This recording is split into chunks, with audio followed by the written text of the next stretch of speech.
അന്യ പെണ്ണിനെ കാണൽ തന്നെ ഹറാമല്ലയോ? അവളുമായി ഭാഷണം നടത്തൽ, അവളുമായി സംസാരിക്കൽ ഹറാമാണ്, ഹറാമാണ്.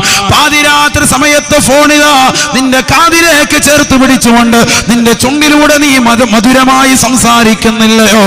അത് മോശമാണ്, അത് ഹറാമാണ്, ഹറാമാണ്. വൈവാഹിക ജീവിതത്തിന് വേണ്ടി അറേഞ്ച് മാരിജായാൽ പോലും നിശ്ചയത്തിന്റെ സമയത്ത് വധുവിന്റെ കൈകളിലേക്ക് ഫോൺ കൊടുക്കുന്ന രീതി ഇന്ന് മുസ്ലിം സമുദായത്തിൽ കടന്നു വന്നില്ലയോ? പാതിരാത്രി സമയങ്ങളിൽ നിന്നുകൊണ്ട് വർത്തമാനം പറയുന്ന ചെറുപ്പക്കാരില്ലയോ?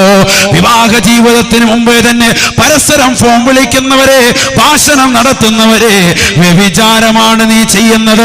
ഉമർ ഇബ്നുൽ ഖത്താബ് റളിയല്ലാഹു അൻഹു പറഞ്ഞ നിലക്ക് നിന്റെ മകനില്ലയോ, അതിലൂടെ പടച്ചറബ് മക്കളെ നിനക്ക് നൽകി കഴിഞ്ഞാൽ ആ മക്കളോടുള്ള കടമയിൽ നീ ബാധ്യത പാലിച്ചവനല്ല.